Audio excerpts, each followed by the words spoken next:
Hi guys, welcome back to my channel. I hope you're having a great day so far. So today I'm here to talk to you about my new favourite palette, and this is the Natasha Denona Metropolis palette.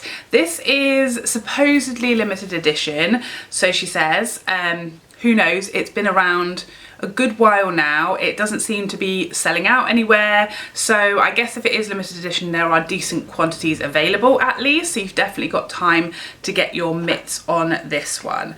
This is what mine looks like. It is absolutely glorious. I mean, look at that. What I will say is lots of people I have heard saying this, and I totally agree, that when you see it in person, it's way less intimidating, way more wearable than it even looks. I feel like to look at it, it looks pretty wearable. There's a few pops of colour in there that maybe the more conservative amongst us might go, ooh, I probably won't use that.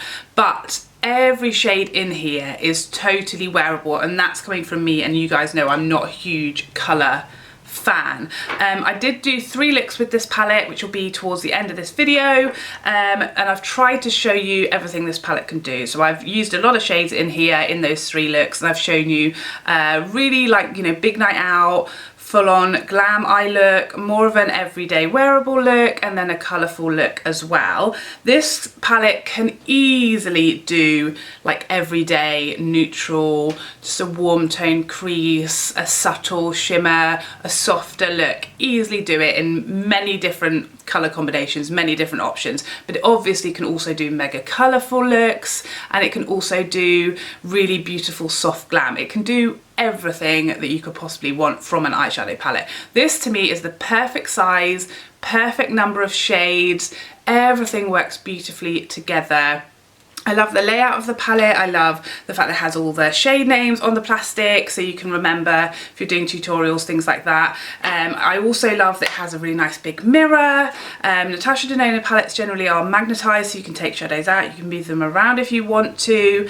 It's a really lovely size for travel, and it will just have everything in here you could ever need for life. And for Natasha Denona 28 shadow palette, I think it's a really good price as well. It's got the perfect balance of mattes and shimmers. There's lots of mattes to work with and lots of different options for shimmers as well. That's why I feel like this is the best palette I've ever owned and that I've seen. It's not like me really to spend this amount on a palette, because, you know, eyeshadow is not necessarily my thing. I'm not like a huge eyeshadow girl. I don't have 30 eyeshadow palettes. I've probably got 15 maybe, so, you know, not as many as I have of other items like blush, like bronzers, like face palettes, like foundations that are more my favourite products. But I am getting more into eyeshadow these days, and this was a definite must-have for me. I just feel like it's everything in one palette, and because it's from Natasha Denona,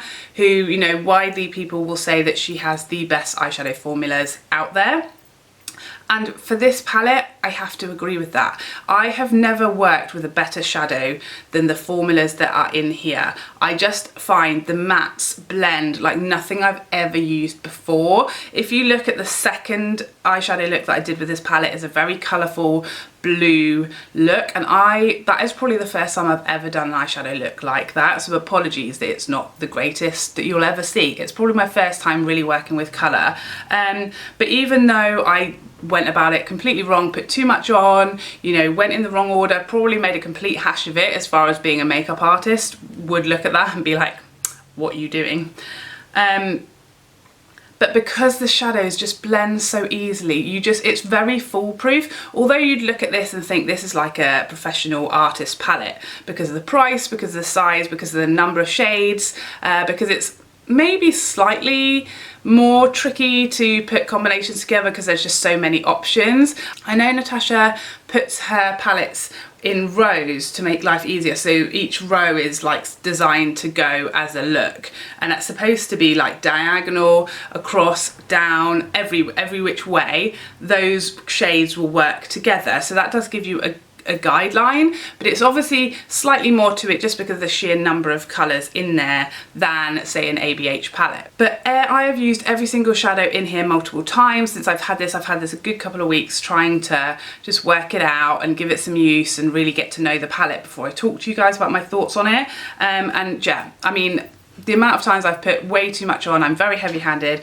I don't have a huge number of really great quality brushes either. I generally work with more affordable brushes. So again, that doesn't give it the easiest job to do, but it's just so easy. I've never used particularly the mattes that just blend seamlessly, quickly, easily, but they don't blend away. There's no patchiness, they're smooth as anything. I feel like this palette is just in every way knocked out the park. I don't think you need to be afraid of it if you're more conservative like me with colour and things. It's actually given me enough colour to push me out my comfort zone, but not so much that I'm like, I'll never use any of these shadows. You know, there's a really great range in here for anybody to be able to work with. I cannot tell you anything negative about this palette other than it is obviously on the pricier end, but for a £28 Natasha Denona, it's actually a really good deal. So yeah, I cannot recommend it highly enough. If you're looking for a palette that does it all, that does everything, that has a lot of options in there, that might slightly push you out your comfort zone, but still be able to wear everything in here, this is the best palette that I've come across that I could recommend to you. So those are my thoughts on the palette, and now let's get into the looks.